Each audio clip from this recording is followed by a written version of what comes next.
اے بچیوں والوں تمہیں مبارک ہو، اے بیٹیوں والوں تمہیں مبارک ہو۔ اپنی بیٹیوں کو کبھی برا نہ سمجھنا۔ نبی پاک علیہ الصلوۃ والسلام فرماتے ہیں جس شخص کے بیٹی ہو وہ اسے زندہ دفن نہ کرے، اسے ذلیل نہ سمجھے، تو اللہ عز و جل اسے جنت میں داخل کر دے گا۔ ایک اور جگہ نبی پاک فرماتے ہیں اللہ اکبر، یہ حدیث تو میں کہتا ہوں ختم ہے نا، اس کے بعد الفاظ ہی نہیں بچتے۔ بہت ساری بیٹیوں کی فضیلت کی حدیث ہے، مگر یہ حدیث ادھر جا کے لگتی ہے، دل کو چھو لیتی ہے۔ سنو تو صحیح اس کے الفاظ کیا ہیں۔ اللہ کے نبی فرماتے ہیں بیٹیوں کو برا مت کہو، میں بھی بیٹیوں والا ہوں۔ ہائے ہائے، ختم ہو گئی نا بات ہے۔ اللہ کے نبی نے صلی اللہ تعالی وسلم نے اپنی نسبت بیٹیوں کی طرف فرمایا میں بھی بیٹیوں والا ہوں۔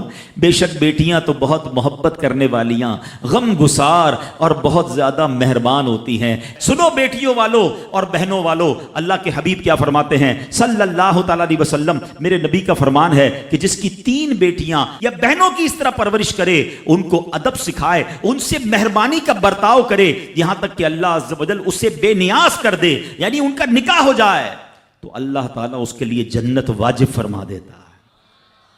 یہ ارشاد سن کر ایک صحابی کھڑے ہو گئے ہیں۔ صحابہ کے سوال بھی بڑے کمال کے ہوتے ہیں۔ یقین کرو ہمارے بہت سارے کام سیدھے جو ہے نا، ہمارے لیے بہت ساری آسانیاں صحابہ کے سوالات نے کر دی۔ اب ہو سکتا ہے یہاں میرا کوئی بھائی ایسا بیٹھا ہو جس کی 3 بیٹیاں نہ ہوں، وہ کہتا ہے میری تو 2 ہیں۔ صحابی نے سوال کیا حضور اگر کسی کی 2 ہوں تو اللہ اور 2 لڑکیوں کی پرورش کرے، تو ارشاد فرمایا اس کے لیے بھی یہی اجر و ثواب ہے۔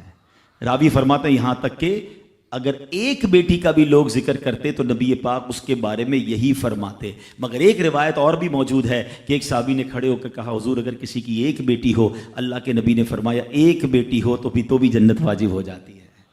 بیٹیوں پر شکایت، بیٹیوں پر منہ چڑھاتے ہو، بیٹیوں پر لڑائی کرتے ہو، اللہ اکبر، یہ تو جنت میں جانے کا ٹکٹ ہے۔ تو اپنی بیٹیوں سے پیار کریں۔ اور باپ جتنے بیٹھے نا، مجھے پتا ہے وہ میری بات کی تائید کریں گے، شاید پیدائش پہ منہ چڑھایا ہوگا کسی نے، لیکن آج بھی باپ سے زیادہ کلوز بیٹی ہی ہوتی ہے۔ پیار وہ باپ سے بیٹی ہی کرتی ہے، گھر جاؤ تو بیٹی باپ کا انتظار زیادہ کرتی ہے۔ اور اسلام عورتوں کے حقوق کی شاندار انداز سے بیان کرتا ہے۔ اللہ کے نبی علیہ الصلوۃ والسلام فرماتے ہیں جب کسی کے ہاں لڑکی پیدا ہوتی ہے، سنو، گھر پہ مہمان آئے تو اچھا لگتا ہے نا، اور کوئی بڑا اہم مہمان آ جائے، کوئی بڑے بزرگ آ جائیں تو کتنا خوش ہو جاتے ہیں آپ۔ کئی ایسے بزرگ ہوں گے، کئی ایسے علماء ہوں گے، کوئی ایسی شخصیت ضرور ہوگی جس کو آپ اپنے گھر بلانا چاہتے ہوں گے، مگر آپ سوچتے ہوں گے یار وہ میرے گھر کیسے آئے گا، بہت بڑا آدمی ہے، بڑا مصروف شخص ہے، پسند تو مجھے بہت ہے مگر میں گھر نہیں بلا سکتا۔ سنو، جب تمہارے گھر بیٹی آتی ہے تو پتہ ہے کون مہمان آتا ہے؟ اللہ کے نبی فرماتے ہیں جب کسی کے ہاں لڑکی پیدا ہوتی ہے تو اللہ عز و جل فرشتوں کو گھر بھیجتا ہے۔ ہاں، آپ کے گھر فرشتے آتے ہیں اور کیا کہتے ہیں؟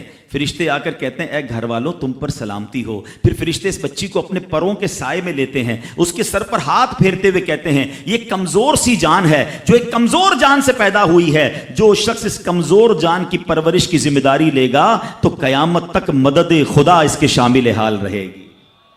تو اب کبھی بھی بیٹیوں پر زیادتی نہیں ہونے دینی۔ ہاں، بیٹیوں کی دعائیں لو، بیٹیوں کی خدمت کرو۔ اور میں نے خود دیکھا ہے، آپ نے بھی دیکھا ہوگا، میں نے دیکھا ہے، بلکہ میں نے ایک طرح سے انٹرویو لیا ہے ایک رشتہ دار کا کہ یار آپ کی 4 بیٹیاں ہیں، 3 بیٹیاں ہیں۔ کہتا ہے یار جب سے بیٹیاں آئی ہیں پتہ نہیں رزق کدھر سے آ رہا ہے۔ بیٹیاں تو کیا آئی ہیں، اللہ نے رحمت کے دروازے کھول دیے ہیں، کیونکہ اس نے منہ نہیں چڑھایا۔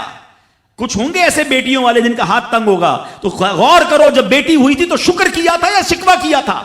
اللہ نے تو بھیجی تھی رحمت تمہارے گھر پہ، تم نے اس وقت بھی اللہ کو ناراض کیا، بیوی کو گالیاں دی، ہنگامہ کیا، اب کہتے ہو رحمت نہیں آ رہی۔ تم نے تو کتنی ناشکری کر لی۔